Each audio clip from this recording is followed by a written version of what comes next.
Um, anyway, can you remember the last time that you injured your hand? I mean, you cut your hand, maybe you hit your finger really hard with a hammer and blacked your fingernail, maybe the fingernail fell off. Maybe you broke a bone in your hand or some other kind of injury. And not only did it hurt, obviously, but you couldn't use it properly probably for some time.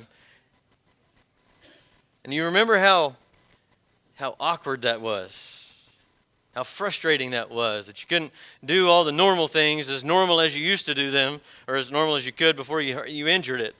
And it's frustrating. When we injure our hands, we kind of are reminded of the reality of how much we use our hands constantly on a daily basis, how important they are to us, how much we rely on them every day to do the things that we do. You kind of look at your hands and think for a moment of all the tasks you used them for, even just this morning.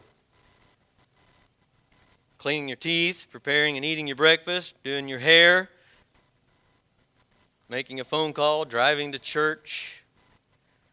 When you got here, you used them to greet people, shake hands, pat people on the back. Maybe you waved at somebody. Our hands are a part of our language of communication even.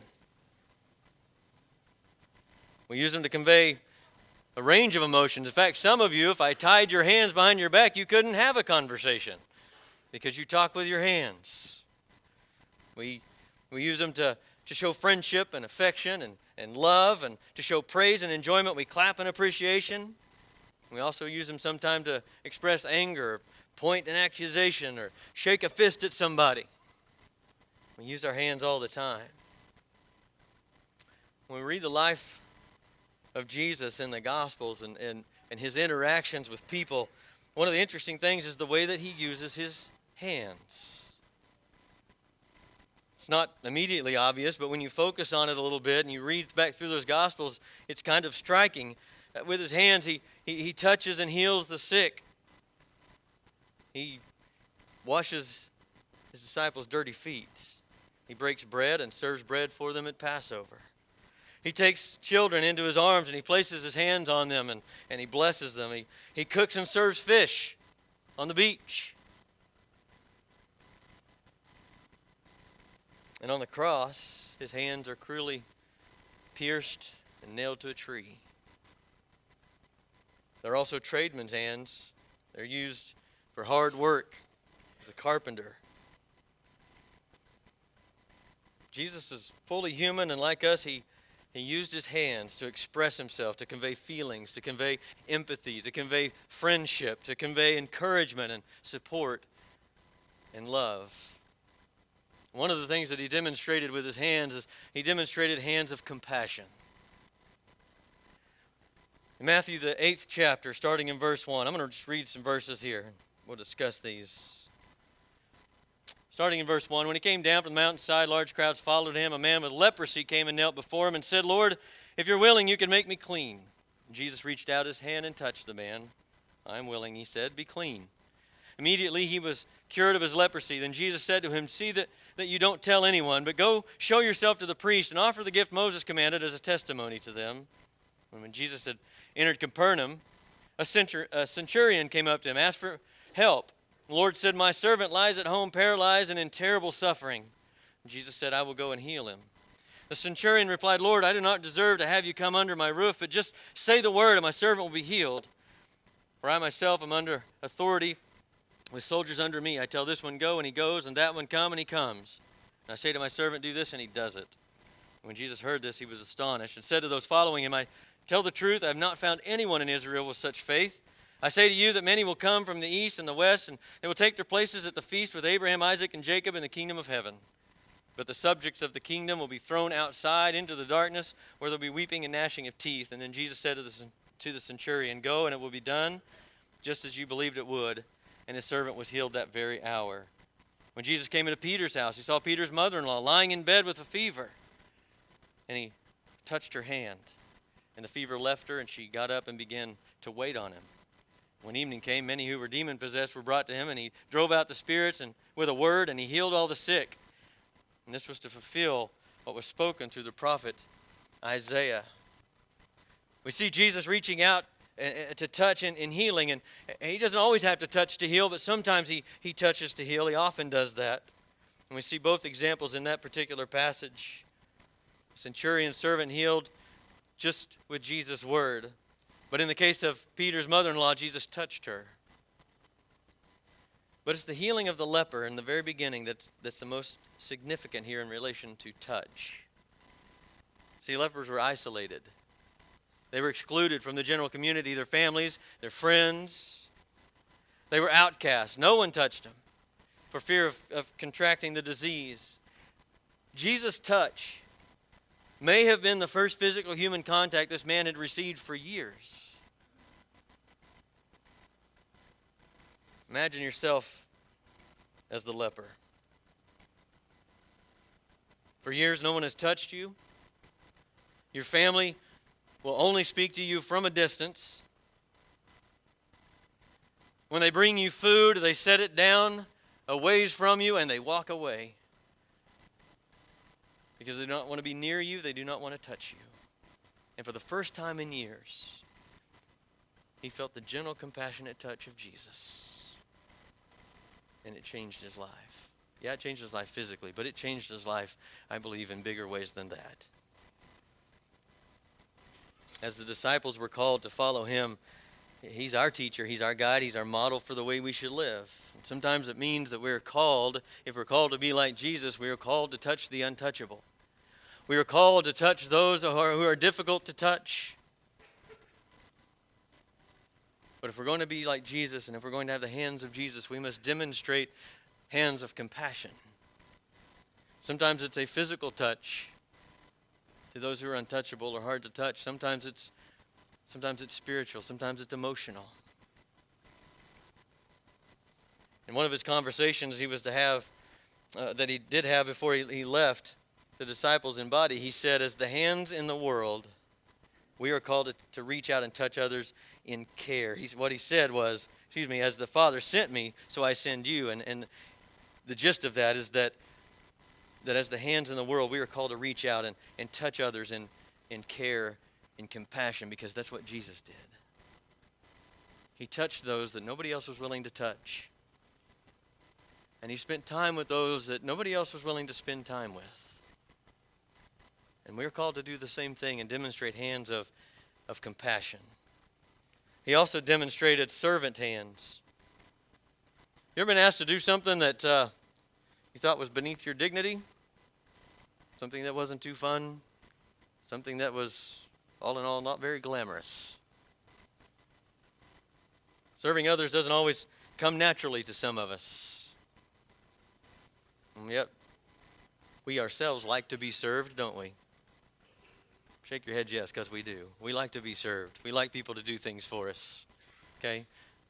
We like people to fix us meals. We like people to take care of us when we don't feel good. We like to be served.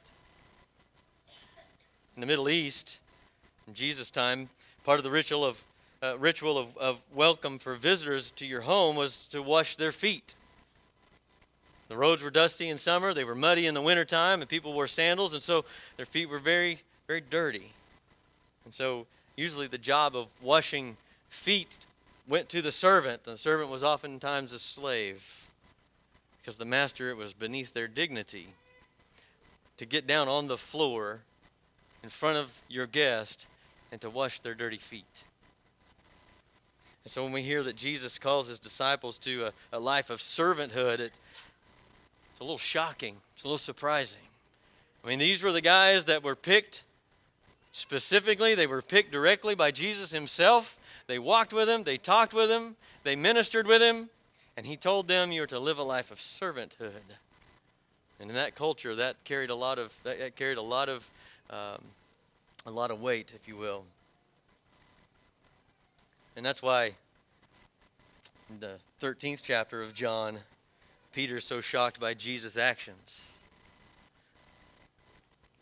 Let's read that. It was just before the Passover feast. Jesus knew that the time had come for him to leave this world and go to the Father. Having loved his own who were in the world, he now showed them the full extent of his love. The evening meal was being served, and the devil had already prompted Judas Iscariot, son of Simon, to betray Jesus. And Jesus knew that the Father had put all things under his power, and that he had come from God and was returning to God. So he got up from the meal. He took off his outer clothing. He wrapped a towel around his waist, and after that he poured water into a basin and began to wash his disciples' feet, drying them with a towel that was wrapped around him. And he came to Simon Peter and said to him, Lord, are you going to wash my feet? Jesus replied, you do not know now what I am doing, but later you will understand. No, Jesus said, you shall not wash my feet. Jesus answered, unless I wash you, you have no part with me. And the Lord, Simon Peter replied, not just my feet, but my hands and my head as well. Jesus answered, a person who has had a bath needs only to wash his feet, his whole body is clean, and you are clean, though not every one of you. For he knew who was going to betray him, and that is why he said not everyone was clean. And when he finished washing their feet, he put his clothes on and returned to his place. Do you understand what I've done for you? He asked them. You call me teacher and Lord, and rightly so, for that is what I am. Now that I, your Lord and teacher, have washed your feet, you also should wash one another's feet. I have set you an example, that you should do as I have done for you. I tell you the truth, no servant is greater than his master, nor is a messenger greater than the one who sent him. And now that you know these things, you will be blessed if you do them. What we need to remember is these guys are just like you and me. They struggle with ego. They struggle with pride, just like you and I do. Or at least I do. Shouldn't speak for you. They struggle with insecurity. And during the meal, Jesus gets up from the table. Jesus, the Son of God, Jesus, who they believe is, going to be a king at some point. He gets up from the table, takes his clothes off, wraps a towel around him, gets on the floor in front of each one of them and washes their dirty feet. Not one of them, all 12. Even Judas. Even Judas, who it just said the devil had already entered him. And Jesus knew what was going to happen, and he got down on the floor and he washed his feet. Even Peter, who Jesus knew was going to deny him 3 times, he got down on the floor and he washed his feet. Even Thomas, who he knew later after the resurrection was going to doubt him, he got down on the floor and he washed his feet. And he said, as I have done for you, you also should do for each other. Now the timing of this during the meal is kind of unusual, because usually people's feet would have been washed as they arrived and removed their sandals at the door. And I don't know, perhaps there just weren't any servants available to do that, and none of the disciples had volunteered. It's beneath their dignity. It would fit with the arguing between them about who was most important. Luke records that story. And Jesus comes to Simon Peter and says, wash your feet, and Simon balks at Jesus washing his feet. And he says, no, this needs to happen. I'm doing something important here. Through the symbol of foot washing and his interaction with Peter, Jesus is teaching them 2 things. He's teaching that first, that discipleship involves servanthood, and it involves practical love toward other people. Meeting people's practical needs. Meeting people's practical emotions. Meeting people's practical feelings. Right where they're at. Right where they're at. And second, he teaches that it's only through his coming death, the ultimate act of servanthood, that they can be washed and forgiven and made one with him. And Peter will understand that very soon. And then verses 12 through 17 kind of contain the main idea about servanthood that he's teaching there. And note that Jesus introduces another aspect of Christian servanthood. He says in verse 16, by expanding the metaphor to include the idea of messengers. The idea of discipleship involving being messengers of Jesus occurs in several places in the New Testament. Luke chapter 10, 2 Corinthians chapter 5 talks about it. Paul brings both of those ideas together as he defines his calling in Romans. He says, Paul, a servant of Jesus Christ, called to be an apostle and set apart for the gospel of God, indicating being a messenger of the good news. A servant and a messenger of good news, and he brings those together. Why? Because surely the greatest act of servanthood is to bring the message of Jesus to someone or everyone. There's a famous drawing by the name of Albert Dürer, and I probably didn't pronounce that right, but the picture is called Praying Hands, and you've probably seen it. It's said that the story behind the drawing is an illustration of the power of servanthood. The drawing is by the famous 16th century German artist. And it's said that the hands belong to his brother, also an artist, but who put his artistic career aside to work in manual labor to support his more talented brother in the development of his gift. And the drawing is Dürer's tribute to his brother's sacrificial love and sacrifice. The full significance of his brother's sacrifice is only understood when we realize that Dürer's artistic output and the development of his gift coincided with the Reformation in Europe and the inventing of the printing press. See, reformers wanted to put the Bible into everyone's hands in their own language. And when the Bible was translated into ordinary language of the people and mass-produced on the new printing presses, it was Dürer's woodcuts and engravings that were used to illustrate the text.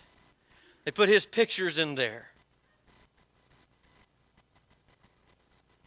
They were among the first mass-produced graphics and pictures on the printing press. And up until this time, the only pictures were paintings on the walls of churches and castles and the homes of rich nobility. Dürer's brother, he not only served him by putting him through art school and working in the mines, but he served thousands of ordinary people by bringing alive the Bible to them in pictorial form. See, servant actions are blessed by God and blessed by the Holy Spirit and often have a ripple effect that we can't always anticipate. But we are to demonstrate, much like Jesus did, servant hands and hands of compassion. And the third thing that he demonstrated were hands that broke bread. Meals are a very significant part of our life. We joke a lot around here that we don't do much together without food, right? It's an important thing. We celebrate a lot of important events in our lives with meals. We celebrate birthdays with meals and anniversaries and festivals like Christmas. We entertain our friends at meals. Excuse me. Weddings are celebrated with banquets, and we entertain important guests at special dinners held in their honor. And the other thing associated with meals, which we take for granted sometimes, is the role of our hands. Because with our hands we prepare the meal, with our hands we serve the meal. With our hands we clean it up. Meals and banquets are featured very prominently in the Gospels and in the lives of Jesus. Jesus often introduces significant ideas and teaching over meals.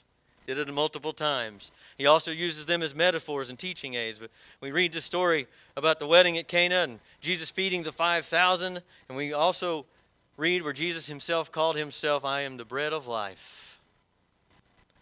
Several parables feature a meal or banquet: the wedding banquet for the king's son, the story of the two sons, the meal at Simon the Pharisee's house, Passover, and the Last Supper. Resurrection encounter, also over a meal at Emmaus. And it's in this case that the hands breaking the bread during that meal and the words of grace that Jesus says, it breaks the spell of their despair, and suddenly they see Jesus and realize who he is. And then there's the breakfast on the beach. It's the third resurrection encounter. In John chapter 21. Afterward, Jesus appeared again to his disciples by the Sea of Tiberias, and it happened this way. Simon Peter, Thomas called Didymus, Nathanael from Cana in Galilee, the sons of Zebedee, and two other disciples were together. "I'm going out to fish," Simon Peter told him, and he said, "We'll go with you." So they went out and got in the boat. And that night they caught nothing. That's how I fish. Early in the morning, Jesus, especially when I go with Landon, early in the morning, Jesus stood on the shore, but the disciples did not realize that it was Jesus. He called out to them, "Friends, haven't you any fish?" "No," they answered. He said, "Throw your net on the right side of the boat and you will find some." And when they did, they were unable to haul in the net because of the large number of fish. Then the disciple whom Jesus loved said to Peter, "It is the Lord."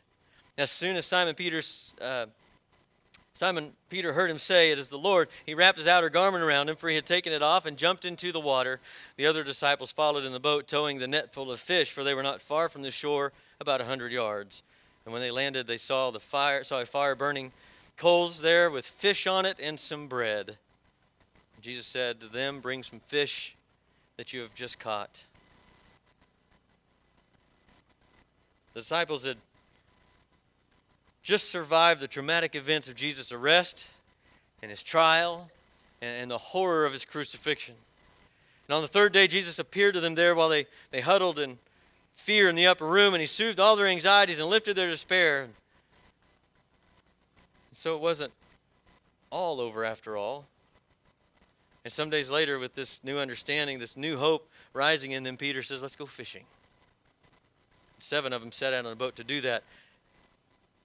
It's as if they had to do something normal, something familiar after the drama they had been through. And maybe it's a way of ordinary practical tradesmen saying, we just can't sit around here twiddling our thumbs. Let's do something that we like. Let's do something that we know while we're waiting for instructions. I know, let's go fishing. John, who was one of the 7, describes what happens there in that way. Now imagine that. You just dragged your boat up on the beach. It's heavy with this big catch of fish. You're cold and you're wet, but you're happy because Jesus is there. And as you walk up the beach, you can smell the fire. It smells good. And the aroma of fresh bread and fish cooking over the fire, and it smells good, and you're hungry. And as you join the circle of your friends around the fire, Jesus is handing out the bread, and he's handing out the fish.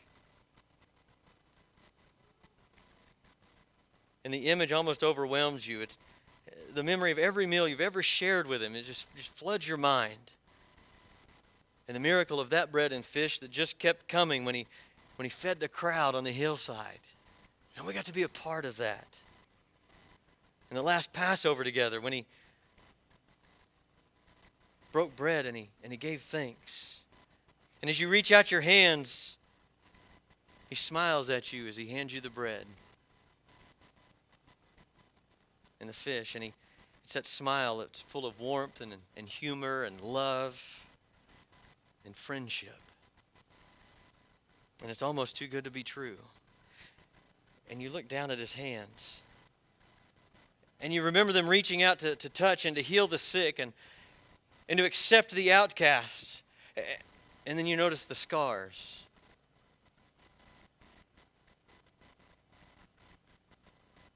And you remember them stretched out in suffering on the cross. And then as he places the food in your open palms, you feel the brush of his hand against yours. And it's like a stab of joy right through you. And you realize with a tremendous surge of energy that he really is alive, and he's here with you right now, and warm bread and grilled fish never tasted so good.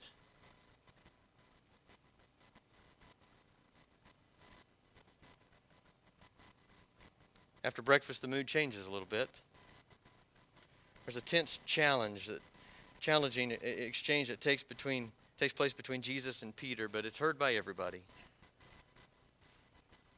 In this conversation with Peter, Jesus once again takes a meal and food and he turns it into a metaphor to teach them about their future. And in that exchange, he instructs Peter, "Feed my sheep. Feed my sheep." There are people out there that are going to be hungry physically. Feed them. There are going to be people who are out there hungry spiritually. Feed them. There are going to be people out there who are hungry emotionally. Feed them. Feed my sheep. In other words, you are now my hands in the world. I'm going to be leaving you, and you are now my hands in the world. My mission is now your mission. In John chapter 20, verse 21, as he said, "As the Father has sent me, so I send you." So the Father sent me to feed the sheep. I now send you. So as the Father has sent me to show hands of compassion, now I send you. So as the Father has sent me to show servant hands, I now send you. And so as the Father has sent me to break bread with those who are hungry, so now I send you. We are now Jesus' disciples. You and me. And that mission, well, that mission is now our mission. And that means making sure that we feed as sheep, both the physically hungry, the spiritually hungry. And we need to remember that the only thing that it can ultimately satisfy people's inner spiritual hunger is Jesus himself, who called himself the bread of life. Well, the only way the people out there, the people who don't know him, and the people who don't understand are going to get the bread of life is if you and I, with our hands, deliver to them the bread of life. And if we choose to touch the untouchable and serve the unservable and break bread with the hungry, we have a tremendous call, but it's also an honor. But I think it's a call that we need to take very seriously. And I think it's a call that we need to take at every opportunity that we can to be the hands of Jesus. And maybe you're here this morning and you need prayers from this congregation, something that's heavy on your heart, something that you're struggling with, something that maybe it's a joy that you want to share that we can pray about as well. We want to take the time to do that this morning. That's why we're here. And maybe for you, you've been thinking about it and it's time for you to put on Jesus in baptism and become a Christian. And then be able to share that message with somebody else. If you're at that place in your life, again, we want to help you with that as well. Whatever your need might be this morning, we ask that you come and share it with us while we stand and while we sing. I'll say yes, Lord, yes, to your will and to your way. Yes, Lord, yes, I will trust you and obey. When the Spirit speaks to me, with my whole heart I'll agree, and my answer will be yes, Lord, yes. Lord, I give you all the glory for all you've given me. You have filled my life until I overflow.